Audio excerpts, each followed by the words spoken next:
নমস্কাৰ পোনপ্ৰথমে আমাৰ জীৱন বাতৰ মঞ্চলৈ স্বাগতম জনাইছোঁ। মই আজি উপস্থিত আছোঁ হাতীশাল এনেকুৱা এটা প্লেচ, এনেকুৱা এটা জেগাত আছোঁ য'ত নেকি ইয়াত এটা প্ৰীতিভোজ পিকনিকৰ এটা প্লেচ আছে, সুন্দৰ এটা পৰিৱেশ।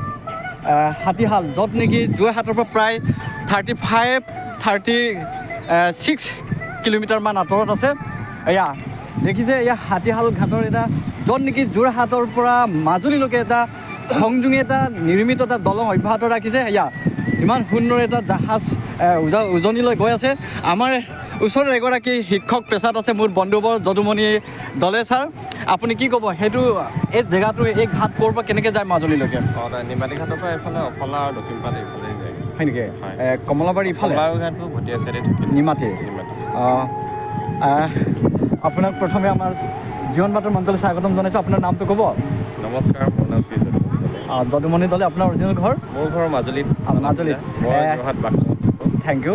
আপুনি বৰ্তমান কৰ্মৰত শিক্ষকতা কৰে ন? হয়। বহুত ধন্যবাদ যদুমণি দলে ছাৰলৈকে। আমাৰ সেইখিনি মাজুলী নিমাতী ঘাট কোনফালে কেনেকৈ যাব পাৰি? অফলা ঘাটৰ পৰা এইফালে ভটিয়া চাইডে যায়। অফলা ঘাট হয়। আৰু এতিয়া ইয়াত কি কি ঘাট আছে? এইফালে দক্ষিণপাট আছে আৰু অফলা আছে। হয়।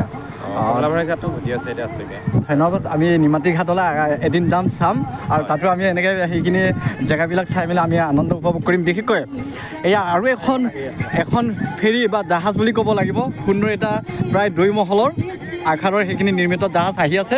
আপোনালোকক দেখুৱাবলৈ চেষ্টা অব্যাহত কৰিম। আমি বিশেষকৈ এটা সুন্দৰ জেগা, সুন্দৰ ঠাই পৰিৱেশ চাবলৈ আহিছোঁ।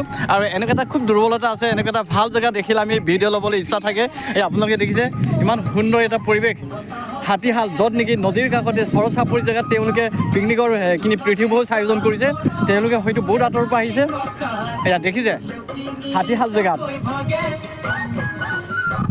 এয়া আপোনালোকক আমি কিছুমান দৃশ্যাংক দেখুৱাবলৈ চেষ্টা অব্যাহত ৰাখিম। য'ত নেকি যোৰহাটৰ পৰা মাজুলীলৈকে সংযোগী এটা ৰাস্তা। মাজুলী তুমি কেনে আছা, এনেকুৱা এটা কবিতা এটা মই সৰুকৈ লিখা আছিলে, সেইটো মই কবিতাটো ইমান এটা মোৰ বৰকৈ মনত নাই।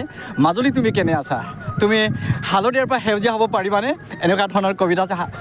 মাজুলী তুমি কিমান গভীৰ, মোৰ সেইখিনি আপোনাৰ প্ৰেমত পৰিছোঁ বা তোমাৰ মাজুলীত প্ৰেমত পৰিছোঁ, বৰ দকৈ শিপাইছোঁ। ঠিক তেনেকুৱা ধৰণৰ এটা কবিতা মই সেইখিনি লিখি থৈছোঁ, হয়তো আপোনালোকক মই শুনাবলৈ চেষ্টা অব্যাহত ৰাখিম।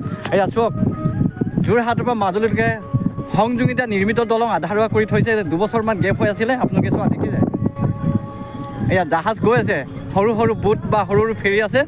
ইয়াত ডাঙৰ ফেৰী এখন আহিছে 2 মহল।